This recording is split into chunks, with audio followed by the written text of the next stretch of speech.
Hey guys, it's Stoneflame here, and today we're going to talk about a couple things. Excuse me. One, thank you all who have recently subscribed.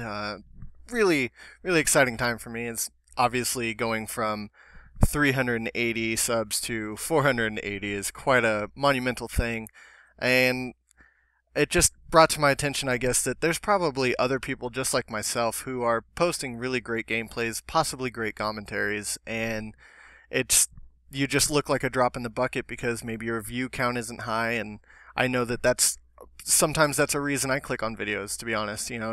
I do go out and look for possible other commentators and stuff. I'm always interested to see what other people are doing, whether I don't necessarily steal ideas. I don't think that's very right. I guess that's probably not a good way to put it. But I look for good ideas. So something interesting that they might do, and also you can always pick up ways to play.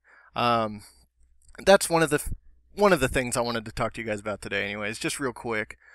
This is going to be a nuclear kill streak. It's a little long. It's a lot of objective play, and I'm running weird perks and all that stuff. So I hope you guys enjoy that. And I'm gonna pick up some weirdly created guns, I guess, like the Scorpion Evo with a target finder. Like I would never put a target finder on a submachine gun, to be honest. Kind of defeats the purpose. I think that the target finder takes away from people, and I think that they don't realize that peripheral vision is what keeps you alive in games. And obviously blocking your vision out like this just kind of, I mean, if you had a red dot on there, you would have still seen people. You'll still see those bad guys. I don't necessarily understand the whole concept of running target finder, but that's besides the point. So, updates. Let's talk about the updates. I will get into live streaming, and I'll explain a little bit of how that went for me and all that good stuff. But some of the big updates that I've noticed, at least, is score streaks, the perks, equipment, submachine guns, assault rifles, all the little changes that they decided to make. And sometimes they're not always, not necessarily the best idea, but sometimes I feel like they actually miss things. So one thing would be, well, let's start off with the score streaks. They changed the death machine to a 3-hit kill range, which they actually increased the range of it. The Dragonfire is actually an impressive kill streak now. It's got about 2.5 times more health is what I've used it a couple times, and I've decided that that's about what it is. This gun spread is also reduced, so you can actually be farther away from people and still getting kills. The AGR, the speed of it, sped up. Wally is now twice as fast. The machine gun close range damage actually got reduced, but that's not to say it doesn't have 3 rockets on its left side. So going on, it's the Warthog, which is reduced missile delay. I honestly, the Warthog is a great kill streak if you're somebody like me who just wants to keep moving, continue on your kill streak. It's why I like Blackbird, Dogs, and Swarm, because I don't have to actually control them. It is fun to go into a VTOL warship and just, create coffins, but it it kind of takes away from the gameplay value, I would say. Watching somebody shoot at red boxes, and that's been ever since Modern Warfare 2. The Lodestar, they reduced the missile speed and actually reduced the radius of the blast.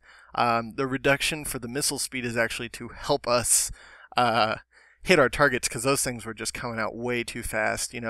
I'm sure that it's more like a Reaper from Modern Warfare 3 in the speed, maybe a little bit faster.